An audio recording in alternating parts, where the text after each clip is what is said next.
एक नंबर सवाल है आपका, बहती नदी कहाँ मिलती है? तो बहती नदी समुद्र में मिलती है। ऑप्शन नंबर सी इसका सही जवाब। ये आपका बोर्ड में का सवाल है, परीक्षा में पूछ सकते हैं, आपको इसे याद कर लेना है।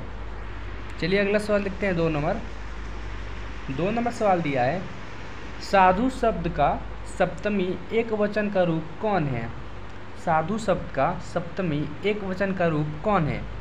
तो साधु शब्द का सप्तमी एक वचन का रूप है साधो। ऑप्शन नंबर सी इसका सही जवाब है। 3 नंबर सवाल है, नदी शब्द का सप्तमी एक वचन का रूप क्या है? तो आपको हम बता दें कि संस्कृत में व्याकरण से भी एग्जाम में प्रश्न पूछे जाते हैं, तो आपको व्याकरण भी पढ़ के जाना है एग्जाम देने। तो नदी शब्द का सप्तमी एक वचन का रूप होगा नदम। ऑप्शन नंबर ए इसका सही जवाब है। 4 नंबर सवाल है, रघुवंशम किनकी कृति है? रघुवंशम किनकी कृति है? तो रघुवंशम कालिदास की कृति है। ऑप्शन नंबर सी इसका सही उत्तर है। 5 नंबर सवाल है, कस्य राज्य राजधानी नगरा पाटलिपुत्रम अस्ति? यानी किस राज्य का राजधानी पाटलिपुत्र है?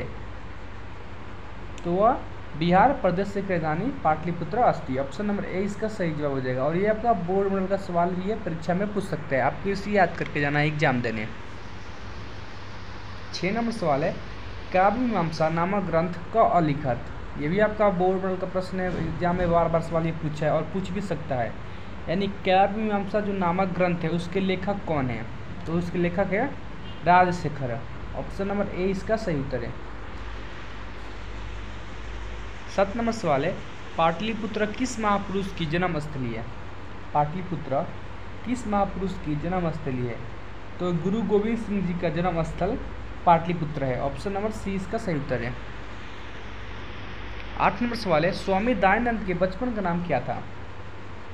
स्वामी दयानंद के बचपन का नाम क्या था? तो स्वामी दयानंद सरस्वती के बचपन का नाम था मूलशंकर। ऑप्शन नंबर सी इसका सही जवाब है। 9 नंबर सवाल है, मंगलम पाठे कति मंत्रा संकलिता सन्ति? मंगलम पाठे कति मंत्रा संकलिता सन्ति? ये भी आपका बोर्ड मॉडल का प्रश्न एग्जाम में पूछ सकता है।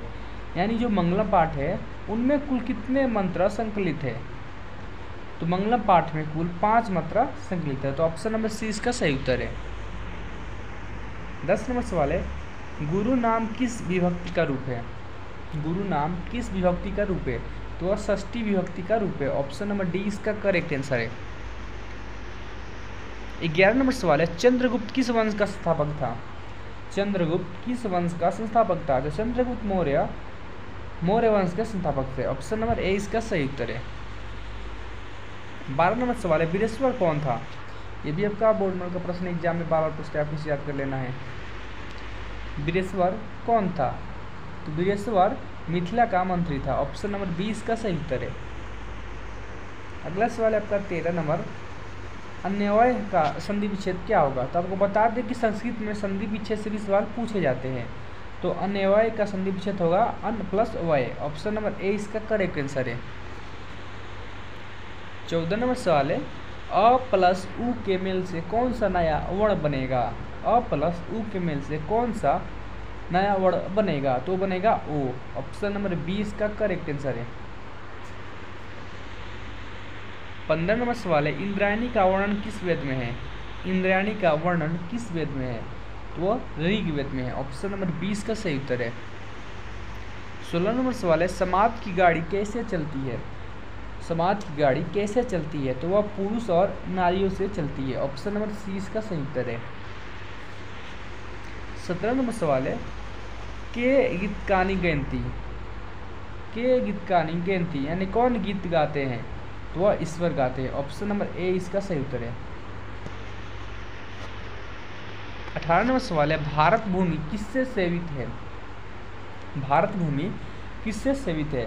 तो सभी से सेवित है, सागर से भी, पर्वत से भी और झरना से भी। तो ऑप्शन नंबर डी इसका करेक्ट आंसर रहेगा, उपयुक्त सभी से। 19 नंबर सवाल है, जगत का गौरव कौन है? जगत का गौरव कौन है? ऑप्शन दिया है पाकिस्तान, श्रीलंका, भारत, बांग्लादेश। तो जगत का गौरव है भारत। ऑप्शन नंबर 20 का सही उत्तर है। और ये आपका बोर्ड का सवाल भी है, परीक्षा में पूछ सकते हैं, आपको इसे याद कर लेना है। 20 नंबर सवाल है, वेद की पढ़ाई शुरू करना किस संस्कार के अंतर्गत आता है? वेद की पढ़ाई शुरू करना किस संस्कार के अंतर्गत आता है? तो शिक्षा संस्कार के अंतर्गत आता है। ऑप्शन नंबर डी इसका सही उत्तर है। 21 नंबर सवाल है, किस संस्कार के द्वारा मनुष्य गृहस्थ जीवन में प्रवेश करता है? किस संस्कार के द्वारा मनुष्य गृहस्थ जीवन में प्रवेश करता है? तो वह विवाह संस्कार के द्वारा मनुष्य गृहस्थ जीवन में प्रवेश करता है। ऑप्शन नंबर सी इसका सही उत्तर है। 22 नंबर सवाल है, क्षमा किसकी हत्या करता है? क्षमा किसकी हत्या करता है? ऑप्शन दिया है धर्म, अर्थ, काम, क्रोध। जो क्षमा होता है वह क्रोध की हत्या करता है। ऑप्शन नंबर डी इसका सही उत्तर है। 23 नंबर सवाल है, कौन सर्वश्रेष्ठ धन है? कौन सर्वश्रेष्ठ धन है? तो धर्म ही सर्वश्रेष्ठ धन है। ऑप्शन नंबर ए इसका सही उत्तर है। 24 नंबर सवाल है, भिखनटोला दृष्टु क आगत। भिखनटोला दृष्टु क आगत यानी भिखनटोला में दूर से कौन आ रहे हैं? तो शिक्षक आ रहे हैं। ऑप्शन नंबर सी इसका सही उत्तर है। और ये भी आपका बोर्ड में का प्रश्न है, परीक्षा में पूछ सकता है। 25 नंबर सवाल है, बालक किसके शिक्षण शैली से आकृष्ट हुआ? बालक किसके शिक्षण शैली से आकृष्ट हुआ? तो शिक्षक के शिक्षण शैली से आकृष्ट हुआ। ऑप्शन नंबर ए इसका सही उत्तर है। 26 नंबर सवाल है, स्वामी दयानंद से रचना क अस्ति। ये भी आपका बोर्ड का प्रश्न है, परीक्षा में पूछ सकता है। स्वामी दयानंद से रचना क अस्ति यानी इनमें से स्वामी दयानंद की कौन सी रचना है?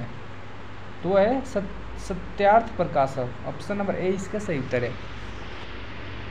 27 नंबर सवाल है, आर्य समाज की स्थापना कब हुई? आर्य समाज की स्थापना कब हुई? तो इस सवाल का जवाब आप लोग कमेंट बॉक्स में बताएं। इंपॉर्टेंट सवाल है, परीक्षा में पूछ सकता है। 28 नंबर सवाल है, रघुवंशम महाकाव्यम कस्य रचना अस्ति? रघुवंशम महाकाव्यम कस्य रचना अस्ति? ये भी आपका बोर्ड में का प्रश्न है, परीक्षा में पूछ सकता है। यानी रघुवंशम जो महाकाव्य है उसके रचनाकार कौन है? तो वह है कालिदास। ऑप्शन नंबर 20 का सही उत्तर है। 29 नंबर सवाल है, मंदाकिनी वर्णन पाठ में किस नदी का वर्णन है? मंदाकिनी वर्णन पाठ में किस नदी का वर्णन है? तो इस सवाल का जवाब आप लोग कमेंट बॉक्स में जरूर बताएं। 30 नंबर सवाल है, मंदाकिनी नदी में कौन स्नान करते हैं? मंदाकिनी नदी में कौन स्नान करते हैं? तो ऋषि स्नान करते हैं मंदाकिनी नदी में। ऑप्शन नंबर डी इसका सही उत्तर है। अगर आप भी चैनल पहली बार चैनल को सब्सक्राइब कर ले, वीडियो को लाइक करें और शेयर करें, ताकि जो भी विद्यार्थी बिहार बोर्ड क्लास 10th 2025 में एग्जाम देने वाला उनको अच्छी तरह तैयारी कर सके। तो मिलते हैं कौन है वीडियो के साथ, तब तक के लिए जय हिंद, वंदे मातरम।